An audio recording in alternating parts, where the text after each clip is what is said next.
Welcome back to another episode in this series. I'm so happy to be sat back in the chair, able to share information with you. The last couple of weeks have been so busy, but we'll get into that later on. In this episode, we're going to play a psychological game. I'll then move into what I've been up to. I'll share with you magic's greatest secret that nobody's talking about, and we'll finish with a tutorial from my friend PIGCAKE. So let's roll the title sequence.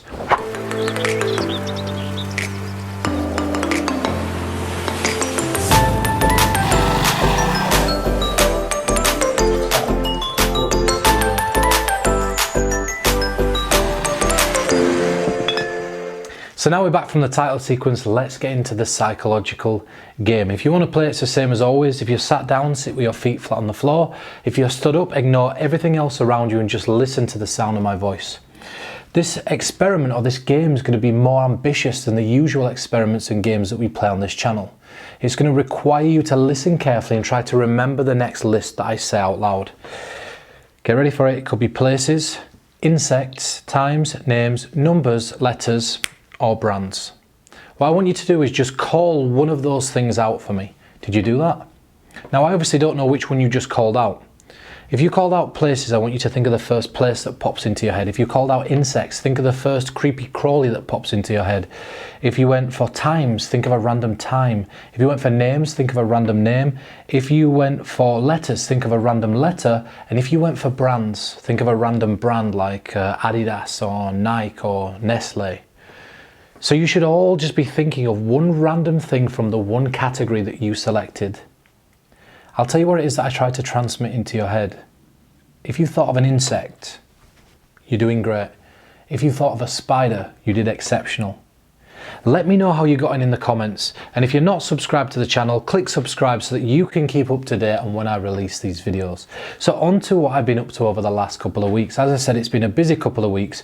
I went shooting for the first time at a clay pigeon range, and it was such an interesting experience. I rocked up to Steve Parkinson's house early in the morning.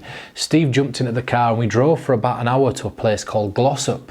And it was such incredible scenery as we were driving, and we arrive at this, what looked to be an abandoned quarry. And so I'm walking about this abandoned quarry with a shotgun. So I've got the little goggles on, I have the green flat cap on, I believe it was green. And I look like a farmer, I look like a British farmer. So think of a typical British farmer, and that's exactly what I look like, with a little shotgun that was folded over my arm. And it was really great, it was a great experience. I got to shoot the clay pigeons, and I actually think I did better than Steve. So Steve, if you're watching this, who's the pro now, son? I'm just kidding, mate. I look forward to doing it again. And then after that, I've been writing a number of different things and projects to share with you guys down the line. But as I said, this is not the forum to share those ideas or things, because I'm not here to market to you. I then went to a log cabin in the middle of nowhere with Mark Lemon to plan a TV episode, and it was such an incredible couple of days because Mark is such an incredible thinker, and Fraser joined us as well at one point, and we just jammed ideas out and we sat down and we did about a 20 or 30 minute piece of footage on revealing information. So how to reveal information in mentalism, how to make your reveals impactful, and that'll see the light of day on this channel at some point down the line. And I just wanted to press a point about Mark Lemon, because Mark's going to be making a lot more contributions to the Ellusionist channel, and he's such a smart guy that I'd recommend, and again, I'm not here to pitch things to you, I'd recommend you jump on those because they're really great pieces of mentalism. But now into what you really wanted to hear about. The greatest secret in magic that nobody is talking about. And this is something that I swear by, I live by it. And I think it's why I'm starting to become recognized, and it's why that people see who I am and know who I am and know what my material is, what it's about. They also know me when I'm at a convention. I get hundreds of people coming up to me all the time asking for, autographs and signatures and things like that. And the reason that that's the case is because I've applied this rule, and this could very easily be you. If you're looking to make a career out of magic or mentalism, you're looking to be a creator that's going to release material to the mentalism or magic community, this is a good way to start. And it's a silly little thing, but it's a big, big lesson. It's the greatest secret, like I say, that nobody's mentioning. You've got to learn how to stand out from the rest of the crowd. So what does that mean? Well, when you think about the rest of the crowd, there's going to be carbon copies of carbon copies of carbon copies of carbon copies. And what happens is, when Derren Brown came out onto the scene, everybody wanted to do psychological mentalism. And I'm honest about this fact. I used to want to do psychological mentalism. I wanted to be a psychological illusionist because I saw Derren Brown. I'd never seen anything else like it, and that was the only thing that I could imitate. So I started imitating him. Before that, years and years before, I'd seen David Blaine. And I'd seen David Blaine doing these amazing card tricks on the street. And you've got to remember that street magic wasn't really a thing until David Blaine and Paul Zenon hit the scene. And I were a big Paul Zenon fan as well. And so I started acting like David Blaine in my high school years. I'd cut my speech back and be, hey, you know, take a card. And it just didn't suit me at all, right? And this is what I see a lot of the time when I'm watching people that are up and coming in magic and mentalism. They try to stylize themselves on somebody else. So the greatest secret is that you've got to find out who it is that you are.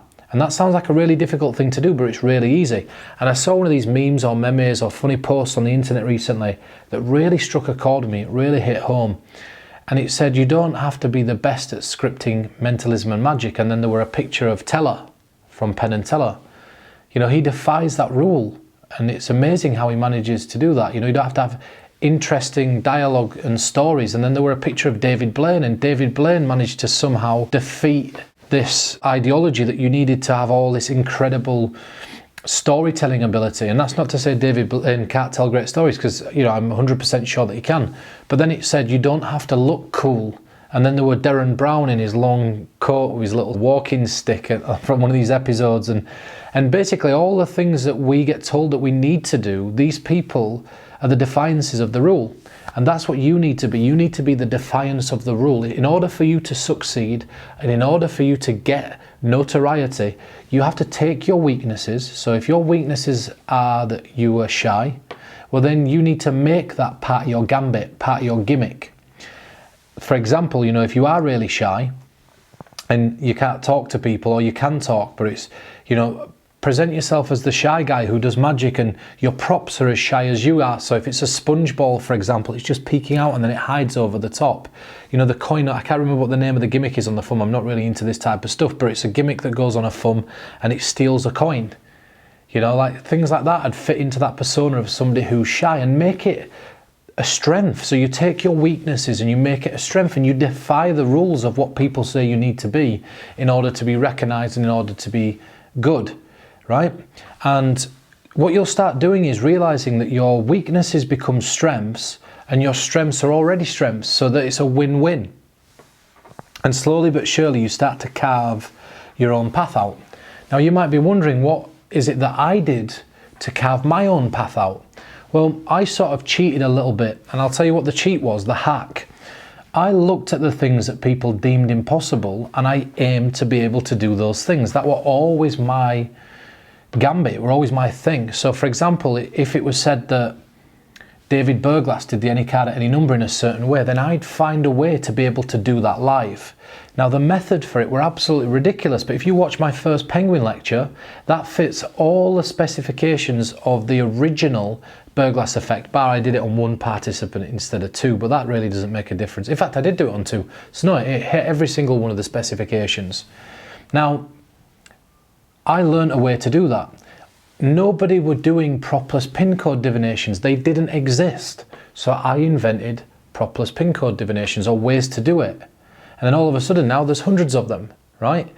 There was a few different ways to do anagrams and star sign anagrams, but I really took what were considered to be the norm and I changed it to try to create a way for everybody to be able to do it that seemed more impressive and more streamlined. And same as name divinations, there were not really any such thing as a name divination. And I created Propolis name divinations to inspire people to be able to do that. I looked at the old date of birth divination system and I created Isabella star 1 and then number 2 and then number 3 subsequently. But the idea is that I bent the rules to the point that they broke to pave the way for more people to be able to do things. And what was so brilliant about trying to find ways to do the impossible is that those people then that were inspired by my way of thinking or my line of thinking had to credit me in their books. So if I wasn't seen by the people that were buying their books, when they read their books and read the credits and inspirations and I were listed as an inspiration, people via proxy got to know who I was. And I just kept doing that. And one of the examples that I want to give you is an example that was created by a guy called Stuart James. Stuart James was such an incredible mentalist and magician that he constantly did things that separated him from the pack, just like David Berglas. And one of the routines he created was a routine called 51 Faces North. I'm going to try to perform that and stick to all the specifications set out by Stuart James. So Nathan, thank you for joining me. I did say I were about to show you an impressive piece of card magic, and I sort of told you a bit of a lie because this is more of an impossible piece of mentalism. And this were created by a guy named Stuart James. I'm not going to tell you too much about it because I want to show you it, but there were a few specifications that needed to be adhered to make this as fair as possible. And one of those was that you borrow both decks of cards that are used in the experiment. That's your deck of cards, yep. And that's also your deck of cards. Certainly is. Fair to say. Yep. Next, you need an open prediction. So I'm going to take one card out of here at random and place it face up on the table. There's a reason it's being placed face up. It's because the card can't be switched at any point. Now you know where it is. You've seen it. Mm-hmm. The idea is that this is a prediction of things that are about to happen. So you take the cards out of your box. Firstly, you run through them and make sure that there's none that are face up. That's important. Yeah, these are just all face down. Shuffle them to your heart's content so you know they can't be stacked or in a specific mnemonic order that I could know. So mix them up. Just however I want. However you want. Riffle shuffle them, overhand shuffle them, cut them. If you want to flick them up in the air and catch cards back in the deck, feel free to do that. And if you want to flourish with an Irish waterfall, I'm happy for that as well. I can't even do that. Are you happy that they're well mixed? They certainly are. Do you know what 51 Faces North is? No, I've never heard of it. So 51 Faces North is an effect where you deal the cards so that all the cards point skyward. So you're going to deal them face up one at a time. And whenever you get some weird urge for whatever reason, you then take one card and you place it face down. Okay, so all face up, and then when whenever you get an urge, you just place the next one face down, and then you turn the rest of them face up. So there's only definitely one card face up in a face down deck. So start to deal them face up on the table. Take your time, I'm not going to rush you. You can go as long as you want, you can run the cards for as little as you want. If you want to be a pain in the arse, you can go right to the last card. It's completely up to you. Let's see. I'm going to stop right here. Happy? Place that one face down. Face down. Turn the rest of them face up just so that you know that's the only face down card in the deck. Now, another one of the specifications is that I never touch that card at any point. So if somehow that card there happened to be the same as this one here, would that be impressive? It can't be. I'll tell you what, slide it out, I won't touch it.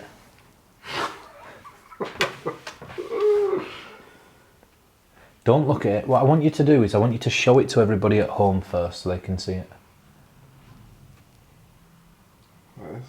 Yep. I don't even want to turn this off. And whenever you want, you turn it round to yourself. Oh, Jesus. It's great, isn't it? Oh, man. That has absolutely fried me.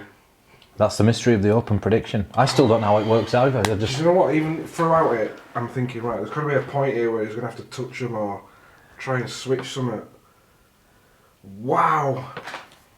Jesus, that's got to be a camera trick. Well, it's effects like this why Stuart James stood out from the rest of the pack. I hope you guys enjoyed that. Let's get back into the video. Wow. That is ridiculous. So now we're back from that performance, you can see what I'm talking about. The idea is that I wanted to create the impossible, and I constantly tried to create the impossible, and that was my gambit. So what I'm saying to you is find yours, find your gimmick, take your weaknesses, turn them into strengths, and all of a sudden you'll find you. And you'll be the best that you can be, because like I say, your weaknesses are now strengths and your strengths have always been strengths. So with that said, I know that's a short secret and it might not mean much to most people and you might not really understand the value in it. If you really do understand the value, let me know that you understand the value of that in the comments, because then it'll inspire other people to see the value also. It's the most valuable secret that's ever going to be shared with you. I promise you that in the long run. But talking about secrets, I want to roll into a tutorial by PIGCAKE. So let's take a look at that.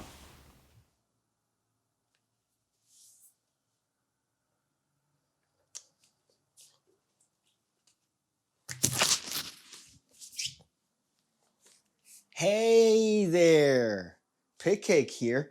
You might recognize me from my world famous YouTube channel, PIGCAKE. Today, because of Peter Turner's infinite laziness, I've been asked to do a tutorial in his place. Now, unfortunately, I don't have the height, I don't have the tattoos, I don't even have the eyeliner to be able to produce an Ellusionist style video. So I thought I would add my own style here, bring my own self to the Ellusionist platform and show you guys a little bit of a tutorial here. If you're not familiar with my channel, I do magic tricks, I do tutorials, and I do commentary on all things virginity in relation to magic. So in today's lesson, dedicated to make sure that every single female is repulsed by you from now and forevermore, I'm going to show you guys a little bit of an any card at any number move, something that you could use to make a card go to any number that the spectator picks. Oh boy, I'm so excited, I could hardly hide it. Virginity. Now the move itself looks like this. You're gonna have a participant select a card. Let's say they pick the 3 of clubs. That card is lost somewhere in the middle of the deck, never to be seen ever again. Much like my father. Well, here at this point, you ask the spectator to name a number between 1 and 52. Let's say for the sake of completion, they happen to say 10. 10 being how many years it's been since my father's left. So here we're going to count that. So it's 1, 2, 3, 4, 5, 6, 7, 8, 9, and 10. Oh boy, the 10th card happens to be the 3 of clubs. What a wonderful world we happen to live in. Almost makes you want to buy shorts that actually fit you. As you can see, it's a little bit of a hot move. It's definitely one that is not so difficult. It's very easy to do. And it's based on a little bit of a reverse spread. Idea. So all we're going to do is we're going to have a card picked. In this case, the Joker. In this case, the 4 of diamonds. That card is going to get control to the top. So you notice here I put my pinky in there. Like it's the prom and I really don't know what I'm doing. So here all we're doing is I'm just going to lift up all the cards above the break and shuffle them to the bottom. That's it. Magic isn't hard. We pretend like it's hard to get the adulation of people that really don't care. But it's easy. This is really easy. So you just have that card control to the top of the deck. Now, all we're going to need to do is do the move, which is very simple. We're going to count 1 card. I'm going to leave this face up for the sake of explanation. I'm going to count 1 card into my hand. And as I count the 2nd card, look what's happening here. I'm just pushing this one here towards the left. That's it. So now as I count the subsequent cards, that thumb has that card pushed there the entire way. The reason for that is because when we actually count to the number that the spectator gave us, let's say it happens to be this one, what we're going to do is we're going to use our dirty little fingers here underneath to grab that card, which is supposedly going to be the spectator's card. However, we're going to switch it. We're going to do a little bit of a dirty switch. So we're going to grab those cards with our finger underneath. At the same time, we're going to turn our right hand over. As I'm turning my right hand over, I'm just pushing with my thumb so that that card is now the bottommost card. So one more time here, it's not difficult. I'm going to grab this card from underneath. At the same time, I'm going to turn my hand over and use my thumb to push that bottom card. And now I'm going to use my fingers of the left hand, and that card is actually going to take the top card of the deck and turn it to a face-up position. Now remember, I turned it face-up for the sake of explanation, which is why it's face down. So at speed, the move just looks like this. We're counting down to the spectator's number. Let's say it happens to be this one in particular. I'm going to take that card with my fingertips underneath, turn the whole thing over as I use my thumb to push off that card, and then that card is the card that the spectator think I just turned over. Really, it's not. It's the card that was originally on top, but they're stupid. They don't know that. So one more time here. Again, they can name any number. 1, 2, 3, 4, 5, 6, 7, 8, 9. Right there, sir. Good job. Good eye, sir.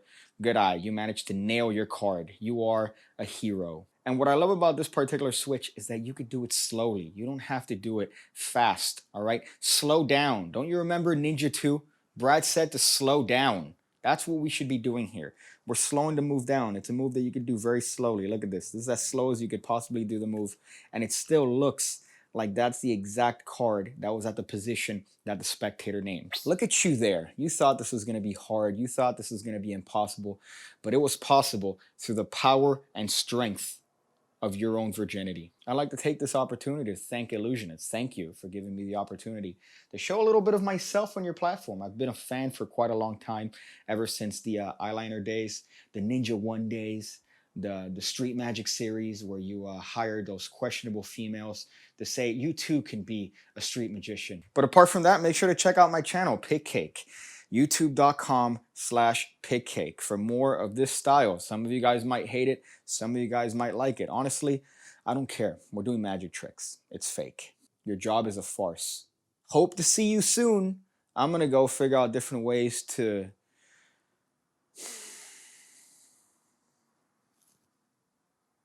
clean my shoes.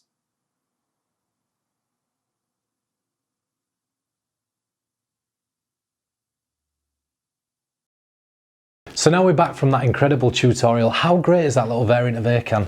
And I've already got ideas of how I'm going to use that outside of playing cards. So hopefully it's inspired you to want to perform that. PIGCAKE, thank you for sending us in that tutorial.